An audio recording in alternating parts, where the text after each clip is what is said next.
Welcome everybody to day 2. I hope you know who I am because I introduced myself yesterday. So you've got 2 hours with me. I'm going to make you work very hard, but I'm going to do a bit of work as well. And I've looked at all your wonderful posters out there. It's very impressive what is happening in these 4 countries. And it's my job to understand what's happening across the European Union. So this is really fantastic that you're already at quite an advanced level. And my aim is to help you get to the next level. And I know there's a very strong focus on evaluation in this course. And there's a lot of technical details about how to do good evaluations. And we certainly in the JRC know a lot about that. But I'm not really going to talk so much about the technicalities of evaluation. What I'm trying to get across today is the political context within which we're trying to do evaluation and trying to bring science into government. Because I'm sure you all know that whether the evaluation has an impact, whether it takes place, all these kind of questions, they don't only depend on the technical quality of the work. They depend also on the political context. So I hope the conversation we're going to have today is going to equip you with ideas and with arguments and reasons. When you have difficult moments and you're saying, come on, we need to do this evaluation, and your boss or the minister or someone is saying, I'm not sure, I hope under those situations you'll get some ideas and evidence here to argue for it. When you need some data and you need someone to get the data out and share it with you, again, you're going to need arguments and reasons and skills, interpersonal skills to do that. So I hope we're going to uncover some of those. And then when of course you produce the results of the impact assessment or the evaluation, if it's anyway good, it's going to tell people things they didn't already know, and probably some things that they don't want to hear. And maybe your evaluation is going to show that the minister's bright idea is really not working and the policy needs to be changed. So I hope this discussion is going to generate these sorts of ideas and arguments to help you push forward your work, because I'm sure in terms of technical competence, you don't have so much to learn. You're all very technically competent in producing great reports and studies and impacts and evaluation. But it's not enough to just do great work. We wanted also to change public policy, to change government, and to have a real impact. So just a little bit, in case you don't know the Joint Research Centre. So our job, we are the Science and Knowledge Service of the European Commission. We are a full part of the Commission. We're not an agency or outside. We're totally inside the bubble. We have a Director General, we have a Commissioner, we have member states.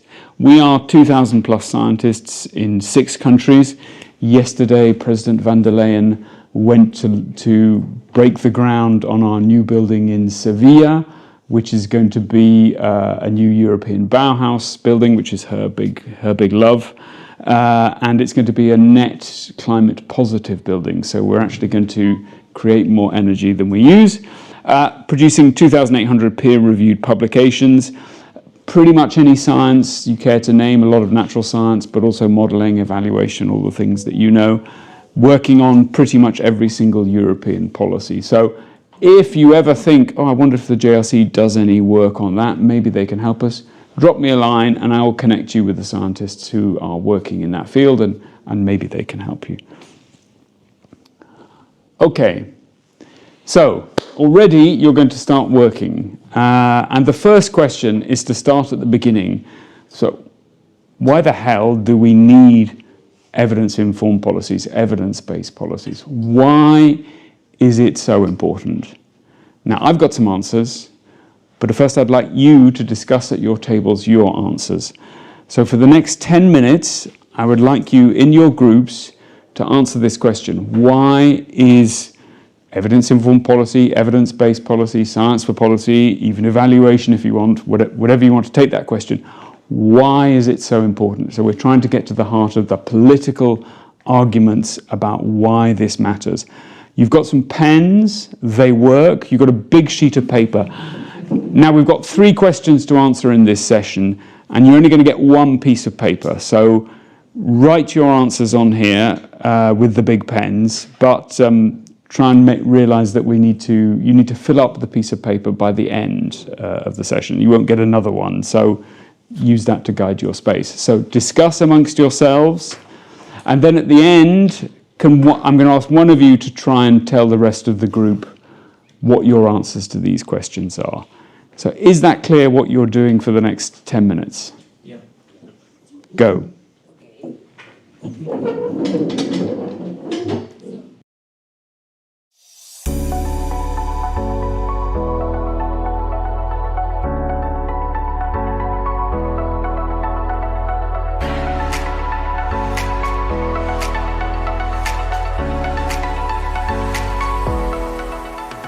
So this is great stuff. I mean, I think already you're there, a few different nuances, a few different bits of language. So I think you're all right. You basically got it.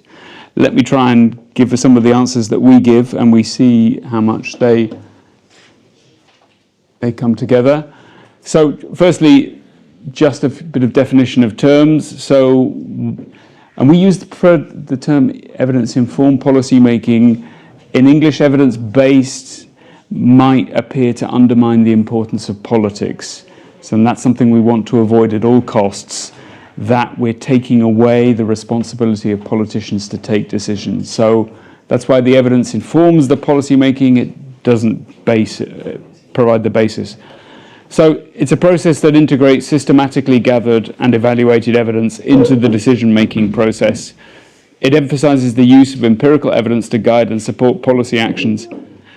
And actually, when it comes down to it, people ask me, okay, but what is it? And this is the kind of working definition I use. The goal we're trying to get towards is that we have the best available evidence that is most pertinent to the issue. It is on the table of the decision maker at exactly the moment they take the decision in a form they can understand. So it's the process of getting those key facts there at the moment of decision. It's a whole other question about whether they then take into account the facts and ignore them. But the first part of the problem, at least, is to get the facts from the right place and get them into the decision-making moment. Why do we need it? Well, I think you captured a lot. Essentially, though, that policy making is probably the most complex process that humans do. Because our societies are so complex, our economies are so complex, we have also so many different views on how we should go forward, that it's simply crazy to imagine we could do something as complex as policy making without a vast amount of knowledge. If we ignore the vast amount of knowledge, and there has never been more knowledge in the world than there is now, it has never been more easily accessible. So it seems self-evident that if we can deploy this knowledge, then this incredibly difficult job, the most difficult job, we will get slightly better at it.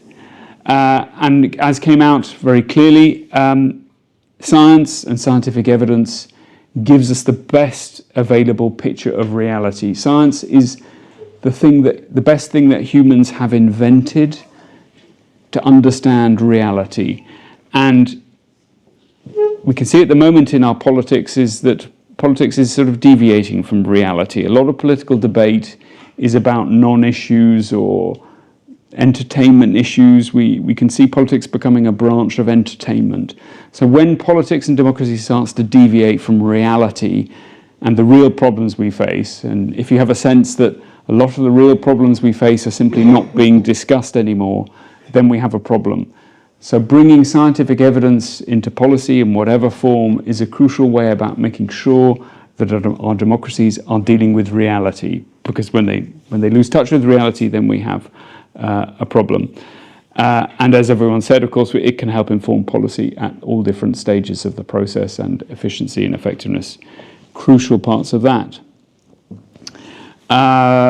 I think this is pretty straightforward. Evidence is all sorts of things. It's not only scientific articles, statistics, conclusions of evaluations. It's also expert advice. The crucial things, is it relevant? Is it timely and relevant? This is a big problem. the credibility of the evidence, is it good quality evidence, and does it have the legitimacy? Often very high quality of evidence will not be legitimate either for the politicians or the citizens, so simply will not be accepted. I think important to say, because you're probably working, many of you are working more at this part of the policy cycle, but that we see evidence actually can be applied at all parts of the cycle. 70% of the JRC's work is actually at the policy implementation level. We're making legislation actually work on the ground. Agenda setting, not to be neglected. Politics is a constant competition to get some issues on the agenda, and science has a role to play in that, in making sure that some issues are brought to political attention. Okay. And we talked a lot about the effectiveness, less resources. Didn't hear this so much, that if you use evidence, it's more likely to be grounded in the realities of the people implementing the policy, better response to the needs of citizens, and this question of trust in democratic institutions, which was raised, which is incredibly important. So some work done by the OECD on why people in the OECD countries trust their governments, and they found two correlations. There's a little bit of causation evidence, but maybe it's a survey, so a bit weak. But okay, can I go on? Two strong correlations. One, the extent to which citizens felt that the government was listening to them, that they had a say. And secondly, the importance of using evidence. So if it is perceived that governments are using scientific evidence through evaluation and other tools, this appears to play a very important part of increasing trust in democratic institutions. So I touched on there this question of a shared reality. I think we can all see in our countries at the moment that the tissue is being stretched pretty thin at the moment, and there is perhaps not enough shared reality.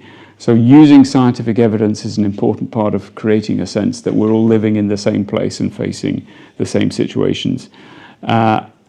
If we lose this public trust in the evidence, then it's going to be very difficult to take decisions. And again, in all our countries, we can see hugely polarized politics, and the work that you do is very much affected by that, but also can make a difference to changing this. So losing trust in evidence is a major challenge for our democracies. So there is a bit of European policy in this area. We produced this document a couple of years ago. We set out a vision for where we think this needs to go, where the gaps are, all with the aim of raising this question to a political level. I think for too long this was seen as a technical issue, and in fact we need to see this as a deeply political issue, that this is part of Europe's Enlightenment heritage, that we base our public policy decisions on evidence and scientific consideration, all the rest of the things. And I have to say, I think we're making some progress now in a recognition that all the stuff we do here is not some technical backroom stuff. It's at the center of the current politics and democracy we have. We have, of course, our own system in the Commission of better regulation, which I've been through many times. So the OECD claims we're a benchmark. I think we certainly do some good stuff there. So if this helps you, we have an enormous number of resources for how to do it in the European Commission. As I said, within the JRC, we do an awful lot, particularly at the implementation part of the cycle. A lot of monitoring, a lot of ex post evaluation, quality assurance tools for models, but also at the beginning, at the agenda setting, futures work, foresight work, anticipation. We're trying to influence, get things on the policy agenda, which the science is telling us about. We do a lot of work in impact assessment, engaging with stakeholders and citizens, and we sit in all the policy-making parts of the Commission, trying to bring science into the process. Okay, let's, because I think we're already getting into the discussion, which is fantastic to see. I've got you excited and passionate about this question. But this question about the relationship between science and politics, I spend too much of my waking hours thinking about this. We have studied the psychology of this, and the basic message from the psychology, which is, this is the most important scientific fact to understand here,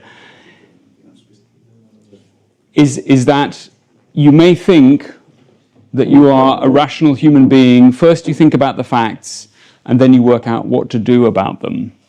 And that will be the natural order of things, is before deciding should we do left or right or whatever, you think about this. Unfortunately, that is not how human reasoning works. We are, as individuals, we are not really reasoning characters. We are rationalizers, we are justifiers. So you don't have a little scientist inside your head judiciously selecting the evidence. Instead, you have a little in-house lawyer who says, you want to do this? Here's the arguments. You want to do that? Here's the arguments. So we have our brain, I mean, I'm generalizing hugely, of course, here, but in general, our brain works to rationalize and justify the things that we want. So what drives us is our values and preferences in society. So the only way to solve the problem is to understand the different values and preferences of other people. And when someone says they don't like the answer you've given them or they don't want it, understand what they're trying to do, because they may simply want different things to you.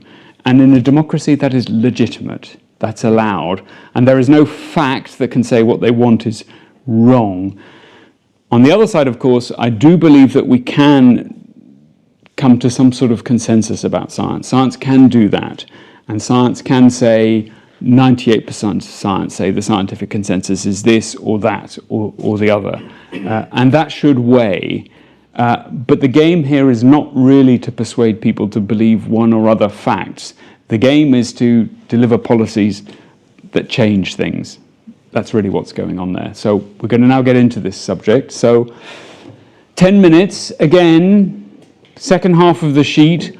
Why is it so difficult to bring facts and evidence and politics together?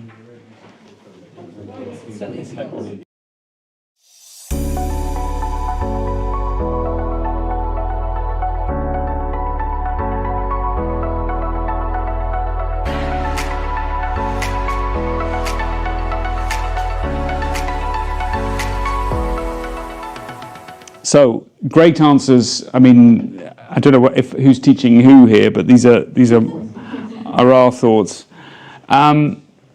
First part of the problem. Someone mentioned that the science is complex, but the science system is incredibly complex. So this is some work that we did. Lorenzo is mentioned as one of the authors there. So in any member state, in any country, there is an unbelievably complex set of institutions working on these things. So these are generic names, but I think you could probably identify these actors. When we went to Greece, we saw all these actors. I know we're going to see them in Spain. I know they exist in Italy as well. And in Portugal, I've met some of them as well. It's very, very complicated. And one of our first findings when we even went into a country like Netherlands, you think, okay, it's not huge, it's quite sophisticated, and nobody talks to each other. Nobody knows who's there. You know, we called some meetings, and there were people coming in. I said, oh, you know this person there, they work just across town. And they go, I've never heard of this person, I've never heard of this institution. So part of the problem is there are a lot of people in this space, and everyone's kind of doing their thing and producing their reports and wondering why no one's reading their reports.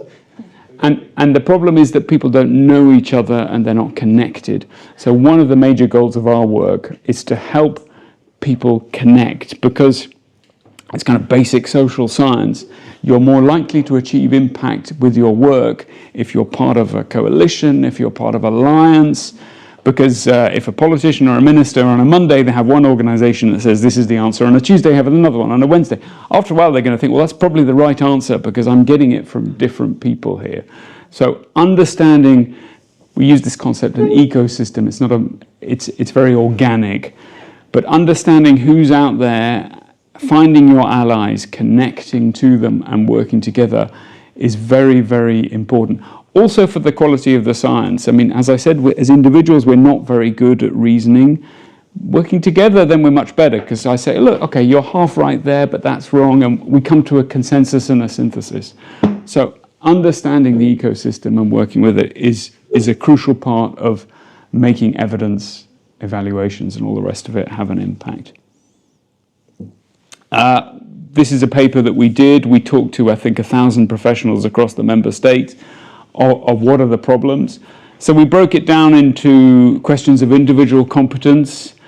So some of the things you see came up. So policymakers lack the skill. They always go to the same person for the answers. They don't ask different people for the science. Scientists are not appreciated. The policymakers don't know what's out there. But then we looked at institutional problems that existed. Firstly, meeting opportunities. Basic thing. So what we're doing here is really, really important. So in all the countries I went to, I said, look, the most basic thing you can do is once a month in the ministry, organize a breakfast where you bring a scientist in, they have a talk, and you have some good coffee and some good pastries, and you leave half an hour at the end, and all the people who come, they come and meet each other and start, oh, you're interested in science. It's very basic, but these meeting opportunities don't happen, and this is a crucial part of making sure that the ecosystem is connected. Other things are fairly familiar. Normative, the ideological issues here. So the policymakers are constrained. There are some options they can't consider because of the political issues. The roles and processes not clear. Transparency, mutual trust. And then we looked into the interactions. So this is quite a big one, that the policymakers say, yes, I want some science, and then they get some stuff and they go, that doesn't answer my question. So science and evidence and evaluations that answer the questions the policymakers are asking, that's important. The scientists and the evaluators, you should also be suggesting they could ask different questions. That's fine, but not too much. Not the right questions, and timeliness as well. Now, I was pleased that in the discussion you brought up the three parts of the triangle, and this is absolutely fundamental for us. So why is it so difficult? Is because one or all or two of these relationships breaks down. So you have the policymakers and the politicians, you have the citizens and the public, and you have the scientists and the science. And we see breakdown in all these relationships, as you can see. And this is probably the reason why it's also difficult, is because there is a lack of trust in this relationship. So that's why we are betting everything on increasing trust in these sorts of relationships. So we have here trust between policymakers and citizens. You might say, what the hell has that got to do with science and evidence and evaluation, all the rest of it?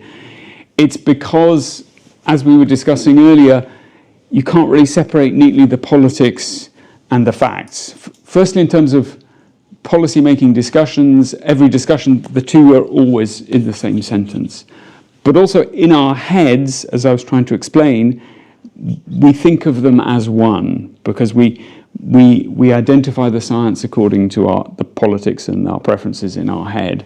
So these things should be separate. Science cannot answer a political question. Science cannot say, should we do this or that policy? That's a political judgment.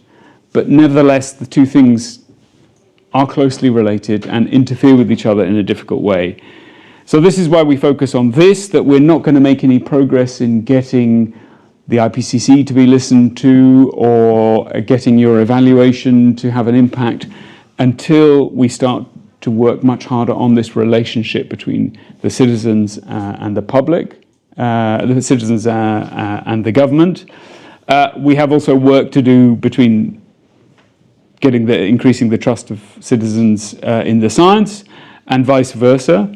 And lastly, this relationship, of course, between the policymakers, which you might think was the crucial one, but the other two are just as important, because the politicians will have struggled to accept some science if the scientists haven't done the work with the citizens. They'd say, look, this is great science, but did you go and talk to any citizens? Did you get their input into it?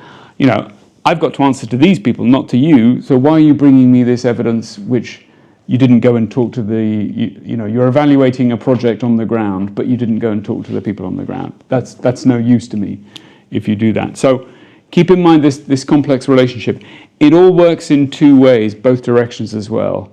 That what we see at the moment, there is undoubtedly a loss of trust of citizens in governments and politicians, but an even greater problem perhaps is the other way, that politicians, they don't like to say it, that they don't really trust citizens anymore. We saw it quite a lot in COVID.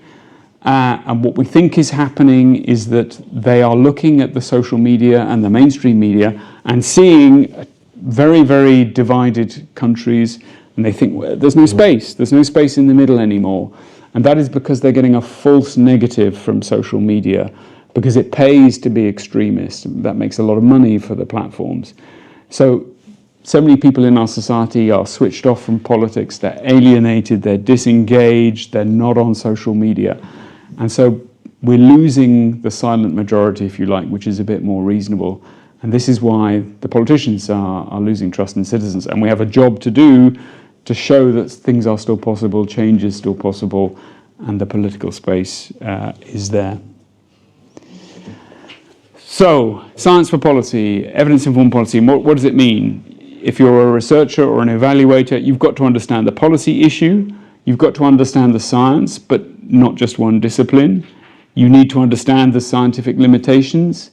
Big problem we face with all the scientists is that for science, novelty is the cool thing. Here's a new thing. Science for policy, scientific evidence in government, not so much. Actually, something that's been in the literature for 20 years may be the most important thing. And for the scientists, it's boring. For the policymakers, they haven't heard of it. You know, you can't calculate this, but I sometimes think it takes probably 25 years for something to get from the scientific literature into the heads of policymakers. That's about the half-life of knowledge transfer. So the old stuff may be the good stuff.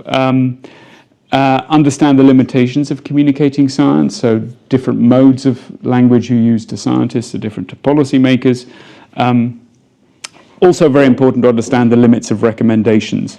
So beware if you're presenting your evaluation or some evidence that you're not projecting your own values, that they haven't governed somehow the evaluation or the work that you've done, that you understand that there may be people who just want different things. It's not that they don't understand the evidence, but their values are different. People have different concerns. Have you engaged citizens? And for policymakers, is your evidence enough? Does it solve the problem? And we talked a bit about different values and identities, and I just talk a little bit about this work that we've done. So there is no way that you're going to win a political argument with some scientific facts, and I don't think you should either. But you need to frame the science in ways that address different values in our society. So we've done some work to help you understand values, and this is important if you want to bring your evidence to get your evidence across. We tend to think politics is left-right, it's on one dimension. I think we can now see it's kind of not working because you have some conservative parties with some quite social democratic policies. It's like, oh, that doesn't fit left-right, what's going on there? What's happening there? And it's because our map of politics is wrong. It's not on one dimension, left, right, it's on two dimensions. There's broadly a socioeconomic dimension there, which is about this is more kind of distributive and this is more meritocratic, if you like. But then there's also a cultural axis as well. And the interesting thing, once you begin to see how these values work, and this is empirical work, it's not theoretical work, is you begin to understand the political contours of our society, why you get certain left-wing parties doing slightly strange things or right-wing parties. It's because when you look at these values, different values are grouped together. So there's a very interesting tool. You can go and understand these values We use this a lot with policy-making colleagues because it begins to open up. There may be, in fact, different ways of framing or presenting your evidence to appeal to different political groups that may be more effective. So there is no way to achieving impact with your science or your evaluation just through the science. This is a map to help you also understand the politics and the different currents going on, and perhaps see through the political debate and see the underlying differences in our society. Now we come to the interesting bit of what can we or what can you do? And there's a lot can we do. So what can we do? What can you do to address these problems of why it's so difficult? Perhaps keep in mind, the personal level, you as an individual, institutional level, what your administration could do.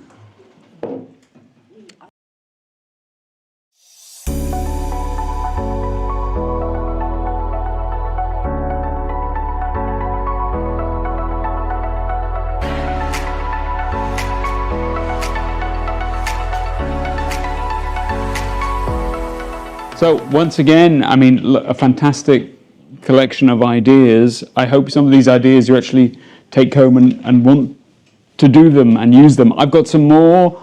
We're going to be working on some things. The real point of this discussion, as I said at the beginning, was to give you some arguments, some ideas of things you want to do. And then I hope you go away feeling, okay, I actually want to do some of those things, and I'm going to lobby for these things. I'm going to push for these things. And the most important thing to say, I'll explain how to do it, is you're not alone. You're not alone. You've got this bunch of people here, got a bunch of people in your own country, but actually you've also got us in the Commission saying this is a good thing. Still, thank goodness, in most countries, European Commission says it's a good thing. On balance, that makes it slightly easier to do. Not always and everywhere, but that can help. And we've got resources and connections to help you, because I think we'll realise with the difficult times we're in at the moment politically, I hope you now go away thinking, hey, you're in the game. You guys are in the game. You're players in this game of the difficult politics. The work that you are doing can make a difference to these discussions, because bringing knowledge and evidence and facts into public policy is not a trivial question for our time. It's actually at the heart of the crisis we're living through, and crisis of democracy and of the planet and all the rest of it.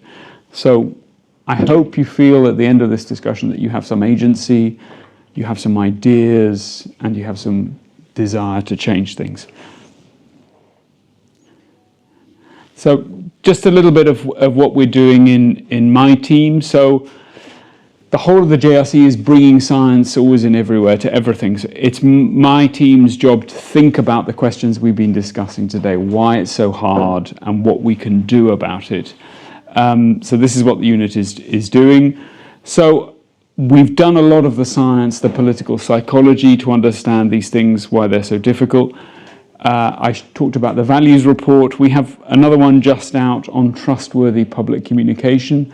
So the science of trust, and there is a science of trust, and it starts with being trustworthy. So a big report on how any public agency, any public administration, how you need to completely change your communication to earn the trust of citizens, because people aren't really quite doing it quite right at the moment. So we have a series of resources about the science of what we're talking about today, because there's a science of what we're talking about today. But we've also got some projects to support member states change how they do this stuff. But firstly, actually for you as individuals, we talked a lot about capacities and skills and competences. So a couple of years ago, we wrote 2 competence frameworks on science for policy, or EIPM. One for policymakers. So this was very, very important. We realised we actually need to equip decision makers inside government with new skills. So this includes an element working with evidence, but we realised we needed to do more. So it's a whole competence framework to how to do the job of policy making inside government.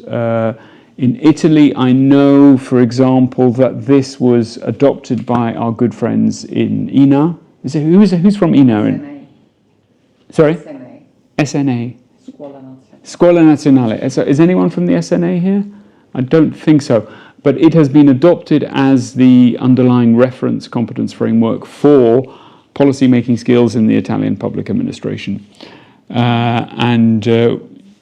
In Spain, we have developed a competent framework for evaluator based on your model for policy makers too.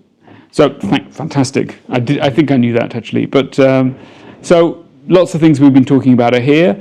But we also did one for analysts or scientists or researchers as well, because they really struggle to have the skills to deal with policymakers. It's almost impossible.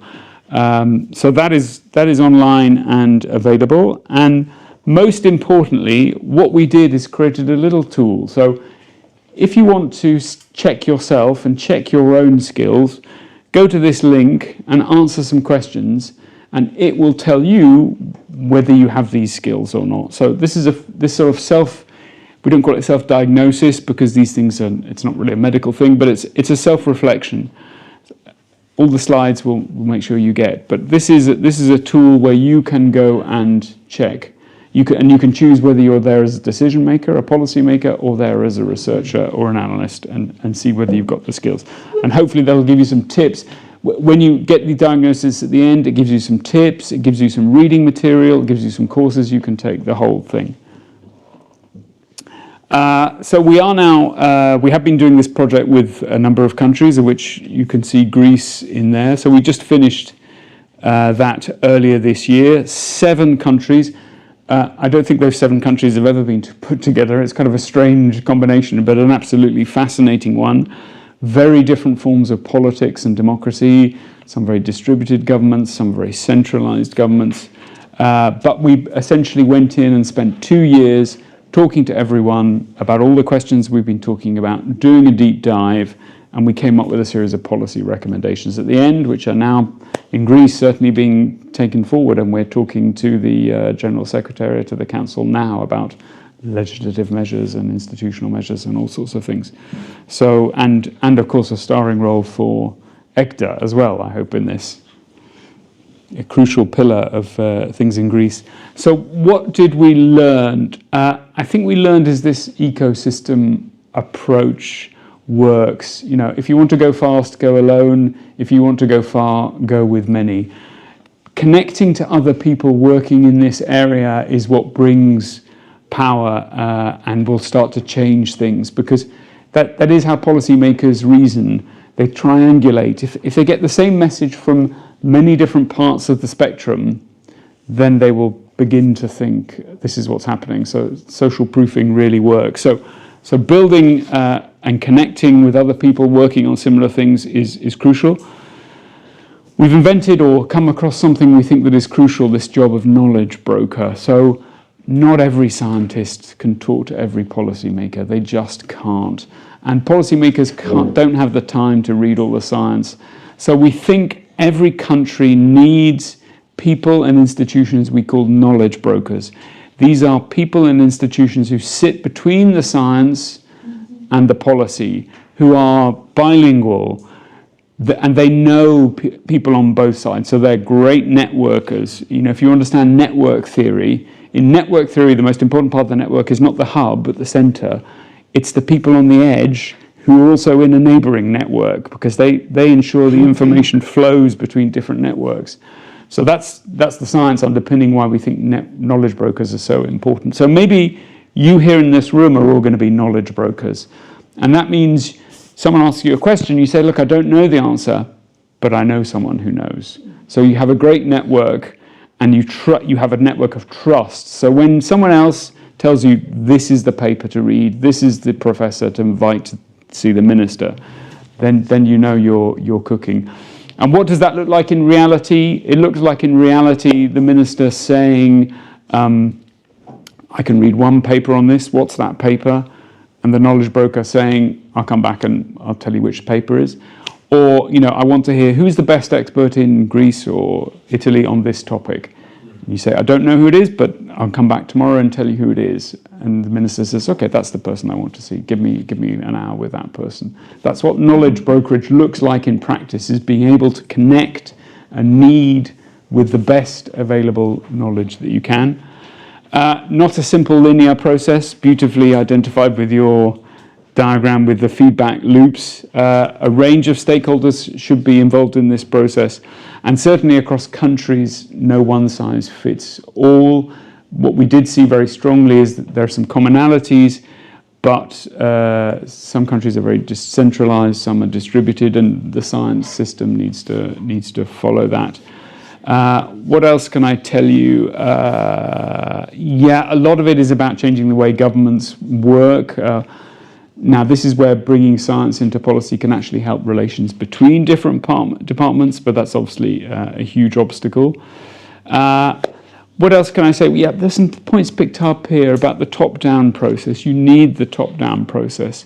And that was often whenever I met various ministers. I had 45 minutes with the economy minister of Lithuania, bizarrely.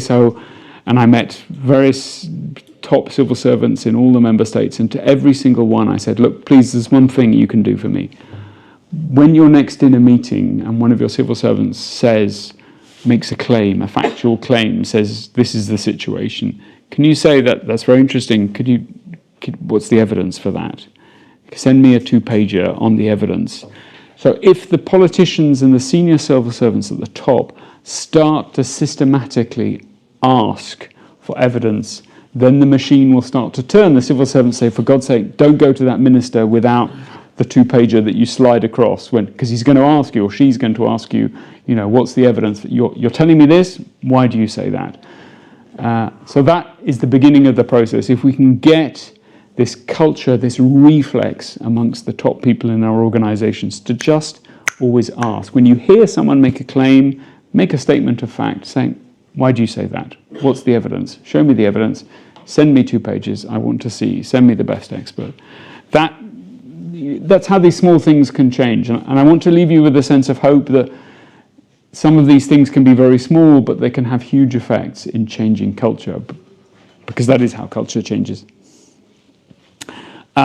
So I said you're not going to be alone. One of the things in the project we've been asked to do, because we're carrying on with Portugal and Spain, is build a community of practice. So we are putting together a place where all of you can come and join a community of your peers struggling with exactly the same sorts of issues in all the other member states of the European Union. And we want to create a safe place where you can have conversations, share difficulties, ask for advice, get resources, and all the rest. You can take a screenshot of that and you can join it straight away.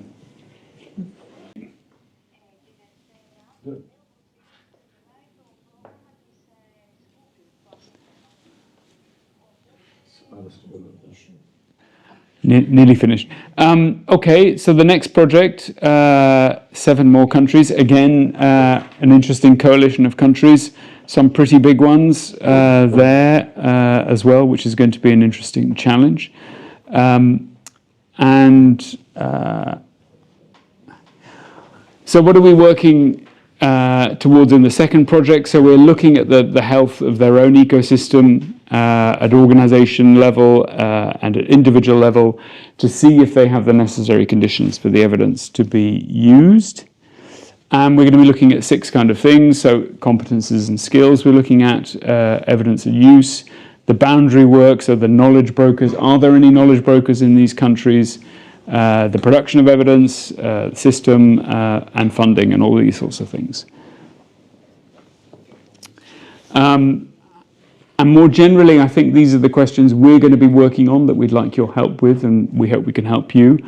So can we professionalize this job of knowledge broker? Can we create it as a profession? And we're thinking about writing a manifesto for that. So if you think you want to become a knowledge broker, maybe you can help us write that. Second problem, very common to this area, is how can we combine and weigh different types of evidence?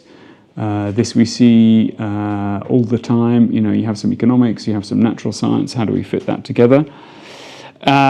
Obviously, AI has the potential to play an enormous role in this job of bringing evidence into policy, but there are obvious pitfalls we're beginning to be aware of.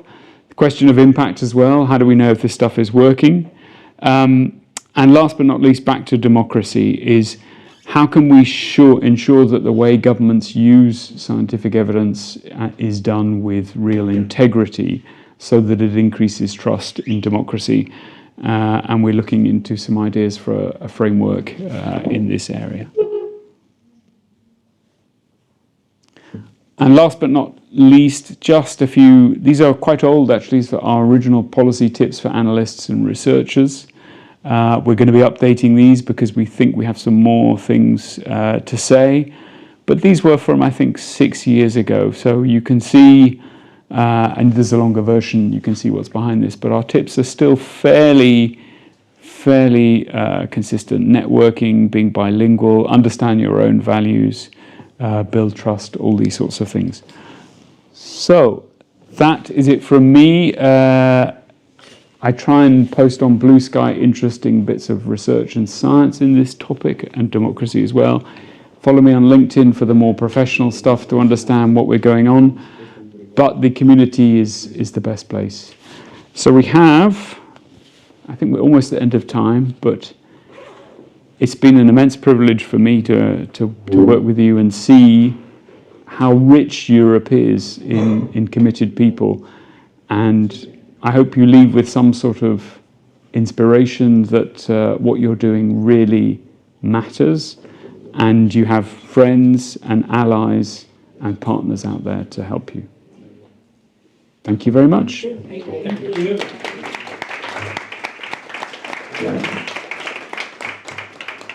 Okay.